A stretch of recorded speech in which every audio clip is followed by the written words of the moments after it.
শেখ হাসিনার বাবার নাম হরে কৃষ্ণ হরে রাম। ভারত যাদের মামার বাড়ি, বাংলা ছাড়ো তাড়াতাড়ি। বিজেপির সামনে গিয়ে বলা হয় তোমরা মোদির সন্তান, সীমান্তে ফিরে যাও। বাংলাদেশের ঢাকা সহ বিভিন্ন শহরে দোকানে দোকানে ঢুকে তারা ভারতীয় পণ্য বর্জন করুন লিখে লিখে দিয়ে আসছে। আরে বন্ধু, পেঁয়াজ না গেলে তো 300 টাকা হবে পেঁয়াজের। বাংলাদেশে বলা হচ্ছে শেখ হাসিনার বাবার নাম হরে কৃষ্ণ হরে রাম। হরে কৃষ্ণ হরে রাম মন্ত্র হিন্দুদের কাছে সঞ্জীবনী মন্ত্র। প্রভু শ্রী চৈতন্য দেব, শ্রীলা প্রভুপদ, ঠাকুর হরিচাঁদ ঠাকুর, ঠাকুর গুরুচাঁদ ঠাকুর এবং যত মত তত পথের প্রবক্তা ঠাকুর শ্রী শ্রী রামকৃষ্ণ দেব, তারা এই নাম জপের মধ্য দিয়ে আমাদের লুক্কায়িত আধ্যাত্মিক চেতনাকে জাগ্রত করেছেন। বাংলাদেশের অভ্যন্তরীণ বিষয়ে আমাদের কোনো বক্তব্য নেই, আমরা নাক গলাতেও চাই না। আমরা মমতা ব্যানার্জি নই যিনি শরণার্থীদের বলেন সিএএ করতে দেব না,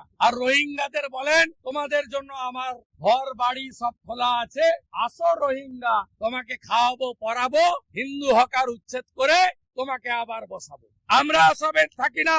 আমরা দ্বিতীয় স্লোগান বলেছি, বাংলাদেশে ঢাকা সহ বিভিন্ন শহরে দোকানে দোকানে ঢুকে রাজাকার, জামাত, হেফাজতের লোকেরা তারা ভারতীয় পণ্য বর্জন করুন লিখে লিখে দিয়ে আসছে। আরে বন্ধু, পেঁয়াজ না গেলে তো 300 টাকা হবে পেঁয়াজের। কেন করছেন এসব? তৃতীয় অভিযোগ, সম্প্রতি যে আন্দোলন হয়েছে আমাদের ওটা নিয়ে বক্তব্য নিয়ে বাইরের দেশে, সেই আন্দোলনে ভারত যাদের মামার বাড়ি, বাংলা ছাড়ো তাড়াতাড়ি, এই ভাষা আমরা বরদাস্ত করব না। ভারত আমাদের মা, ভারত মাতার অপমান আমাদের অপমান। চতুর্থ, বিজেপি যখন ডিপ্লয়েড করে ওই দেশের সরকার, বিজেপির সামনে গিয়ে বলা হয় তোমরা মোদির সন্তান, সীমান্তে ফিরে যাও। দেশের প্রধানমন্ত্রীকে অপমান করার অধিকার কারোর নেই। বিশ্বের সবচেয়ে জনপ্রিয় নেতার নাম নরেন্দ্র দামোদর দাস মোদী, যিনি তৃতীয়বার 293টা আসন নিয়ে ভারতবর্ষের তৃতীয়বারের জন্য শক্তিশালী প্রধানমন্ত্রী হয়েছেন। আমরা বলেছি সিডি দিয়ে গেলাম, চিহ্নিত করুন আর আইনের আওতায় আনুন। আমরা এই জিনিস বরদাস্ত করব না।